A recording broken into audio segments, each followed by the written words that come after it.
அனைவருக்கும் வணக்கம். நம்ம இன்னைக்கு எப்படி பார்க்க போறோம் பாத்தீங்கன்னா, டிவிகேவோட தொண்டர்களா இருக்கட்டும், விஜயா இருக்கட்டும், பிரபாகரனுக்கு எதிரானவர்களா அப்படின்ற மாதிரி ஒரு கட்டமைப்பு நாம் தமிழ் கட்சியினரால கட்டமைக்கப்படுது. உண்மையாவே விஜய் ரசிகர்கள் பாத்தீங்கன்னா, பிரபாகரனுக்கு எதிரானவர்கள் மாதிரி நாம் தமிழ் கட்சியில இருந்து பேச ஆரம்பிச்சாங்க. என்ன காரணம் பாத்தீங்க அப்படின்னா, விஜய் அவர்களுக்கு இருக்கிற தொண்டர்கள் எல்லாருமே பாத்தீங்கன்னா பிரபாகரன் அவர்களை பின்பற்றிய கூடியவங்க.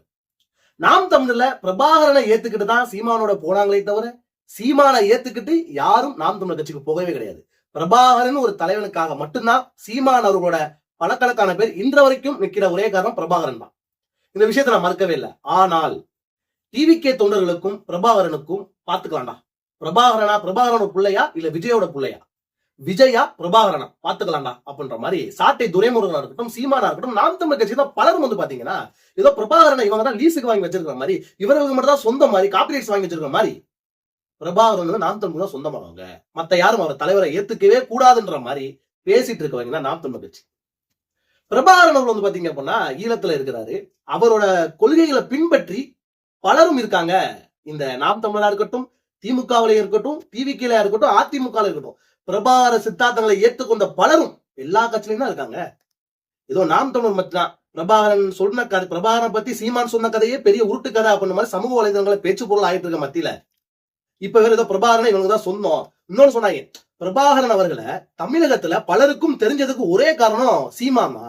சீமா இல்லனா பிரபாகரன் ஒருத்தரே தமிழகத்துக்கு தெரிஞ்சிருக்காது, கொண்டு போய் சேர்த்தவரே அப்படின்ற மாதிரி எச்சத்தனமா பிரபாகரன் ஒருத்தவரை மகத்தான தலைவனை இவன் கையில எடுத்துக்கிட்டு என்னென்ன வேலை பார்க்கறான்னு பாருங்க. பிரபாகரன் ஒருத்தவரு சீமானுக்கு தெரியப்படுத்தினதே நெடுமாறனா இருக்கட்டும், ஐயா வைகோவா இருக்கட்டும், பல கட்சிய முக்கிய நிர்வாகிகளா இருக்கும், அவங்க தான் பாத்தீங்கன்னா பிரபாகரனை பத்தி சீமானுக்கு எடுத்து ஏதோ இவங்களுக்கு மட்டும்தான் நாம் தமிழர் கட்சிக்கு மட்டும் தான் பிரபாகரன் சொந்தம் மாதிரி அவரை மட்டும் தான் நாங்க தான் கொண்டாடுவோம், மத்த டிவிக்கு கட்சிக்காரங்க யாரும் கொண்டாடக்கூடாது அப்படின்ற மாதிரி பேசினாங்க.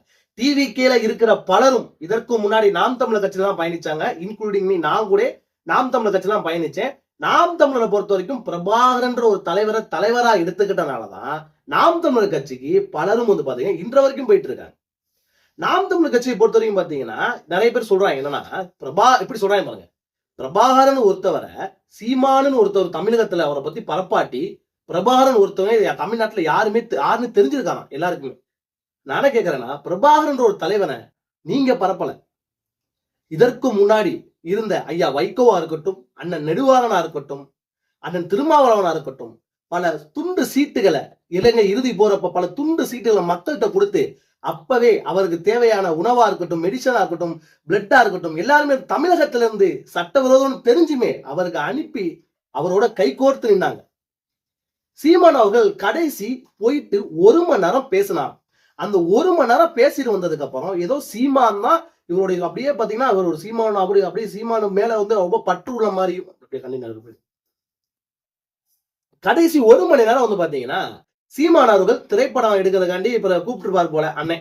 அதனால பாத்தீங்கன்னா பார்த்ததை வச்சு இது 15 வருஷ காலமா கதைன்னு அண்ணன் இன்ன வரைக்கும் உருட்டிட்டு இருக்காரு. என்னென்ன கதை சொன்னாரு எல்லாருக்குமே தெரியும். ஆமக்கரை சொன்னாரு, மான் ஊருகா கதை சொன்னாரு, பல கதைகள் சொன்னாரு. இந்த கதைகள் ஃபுல்லாவே பொய்கள் அப்படின்ற மாதிரி வெளியே வந்ததுக்கு அப்புறம் என்ன சொல்றாங்கன்னா, அது இந்த கதை ஃபுல்லா பொய் அப்படின்னு யார் சொல்றான்னு பாத்தீங்க அப்படின்னா பிரபாகரனோட அண்ணன் பையன் சொல்றாரு. அதுக்கப்புறம் என்ன ஆச்சு, அண்ணன் பையன் என்ன பண்றதுன்னு தெரியல சீமானவர்களுக்கு. ஏடா பிரபாகரன் அண்ணன் பையனே சொல்லிட்டான் அப்படின்ற மாதிரி அவங்க அண்ணன் பையன் மேல அவதூறு பரப்புறாங்க. பிரபாகரனோட ஈழத்துல இருந்த பல நிர்வாகிகளா இருக்கட்டும், விடுதலை புலிகள் இருந்த பல இயக்கத்தில் உள்ளவங்களா இருக்கட்டும், சீமான் அவர்கள் பிரபாகரனை சந்திச்சது ரொம்பவே கம்மியான நேரம் தான். அதிகமான நேரம் பிரபாகரன் சீமான் சந்திக்கவே கிடையாது. சீமான் சொல்றதுக்குள்ள முழுக்க உருட்டு கதை அப்படின்ற மாதிரி சொல்லி இருந்ததுக்கு அப்புறம் என்ன பண்றாங்க அப்படின்னா, இவங்க ஏன்னா திருநெல்வேலி வெளிநாட்டு வாங்கணும்ல அப்படி சொன்னாலும் இவங்க அந்த அவங்க மேல சீமான் மேல குற்றச்சாட்டு வைக்கிறாங்களே அவங்க மேலே ஒரு அவதூற பரப்பி சமூக வலைதளங்கள்ல அப்படியே கிண்டி விட்டுருது. இந்த மாதிரிதான் பாத்தீங்கன்னா நாம் தமிழர் பாத்தீங்கன்னா ஏதோ பிரபாகரனை லீஸுக்கு வாங்கிச்ச மாதிரியும், நாம் தமிழர் கட்சி மட்டும்தான் உரிமையா கொண்டாட முடியும், மத்த யாரும் கொண்டாட முடியாது அப்படின்னு சொல்றவங்க வாங்கிக்கிறேன். வைகோவா இருக்கட்டும், வைகோலாம் பாத்தீங்கன்னா பல ஆண்டுகள் பிரபாகரனுடைய களத்துல இருந்து விடுதலை புலிகளோட ட்ரெஸ் ஆயுத பறிப்புல உண்மையாக ஈடுபடுறது யாதான் ஐயா வைகோ அவர்கள், ஐயா நெடுமாற அவர்கள். பல இக்கட்டான சூழல்கள்ல அண்ணன் பிரபாகரனை பயணிச்சார். இவங்க சொன்னா கதை ஏத்துக்கலாம். ஆனா சீமான் சொல்ற கதை எப்படி, ஆம கதை, இட்லிக்குள்ள கறி வச்ச கதை, அதுக்கப்புறம் ஒரு பெரிய ஒரு கதை ஹைலைட்டான கதை தெரியுமா. சீமான் ஒரு தீவுக்கு போனான். அந்த தீவுல வந்து பார்த்தா அது என்ன அப்படின்ற மாதிரி கேட்டிருக்காரு. அது என்ன ஒருத்தர் வந்து வித்தியாசம் இருக்கே படம் ஓட்டிட்டு போயிட்டு இருக்காரு அப்படின்ற மாதிரி விடுதலை புலிகள்ல இருக்க ஒருத்தர் வந்து சீமானு கேட்க அவரு சொன்னாராம், படகு தெரியுமா படகு, அந்த படகு வந்து எப்படி கிரியேட் பண்ணாங்கன்னா, ஆமை இறந்து போன ஆமையோட ஓடுல வந்து பாத்தீங்கன்னா துடுப்பு போட்டு போயிட்டு இருக்கோம். நினைக்கணும்னா இவ்வளவு பெருசு இருக்குமா ஆமை துடுப்பு, இவ்வளவு பெருசு இருக்குமா ஆமை துடுப்பு, ஒரு ஆமை துடுப்புல ஒரு ஆண்மகன் உட்கார்ந்து துடுப்பு போட்டு மீன் பிடிச்சிட்டு போகணும்னா குறைஞ்சபட்சம் பல டன்கள் இருக்கும் அந்த ஆமை. இவர் ஏதோ ஹாலிவுட் படத்துக்கு ஸ்கிரிப்ட் எழுதுன மாதிரி இந்த கதையை நம்மள்ட்ட பரப்புறாங்க. இவங்க தம்பி இப்ப கேளுங்களேன், அது உண்மைன்னு தான் சொல்லி நம்மளோட சண்டை போடுவாங்க. நானே கேட்கிறேன்னா, பிரபாகரன் அவர்கள் பொதுவானவர், விஜய் அவர்கள் வந்து பாத்தீங்க அப்படின்னா பிரபாகரன் மேல இப்ப நிறைய இடத்துல பேசிருக்காங்க, மகத்தான தலைவனை இழந்து நிக்கிறாங்க நிறைய பேர் ஈழத்தமிழர்கள், அவங்களுக்கும் நம்ம ஆதரவா இருக்கணும் அப்படின்ற மாதிரி பல இடங்கள பல மேல விஜய் வந்து ஈழத்தமிழர்களுக்கு ஆதரவா பேசிருக்காரு. சீமானவர்கள் ஈழத்தமிழர்கள்ட்ட இருந்து நிதியை வாங்குறாரே தவிர ஈழத்தமிழர்களுக்கு எந்த உதவியும் செய்யலன்னு சொல்லி பல குற்றச்சாட்டுகள் சீமான் மேல இருக்கு. நானே கேட்கிறேன் பண்ணோம், சீமான் அவர்கள் திறன் நிதி வாங்குறதுக்காக தான் ஈழத்தமிழர் கையில் எடுக்கிறாங்களா அப்படின்ற மாதிரி பல துன்பங்கள் இருக்கு. அது உண்மைதான். என்ன காரணம் பார்த்தீங்கன்னா, பல வெளிநாடுகள் யூரோப் கண்ட்ரீஸ்ல ஃபுல்லாமே இலங்கை தமிழர்கள் தான் மில்லியனர்ஸா இருக்காங்க, பல ஹோட்டலுக்கு சொந்தக்காரர்கள் இருக்காங்க.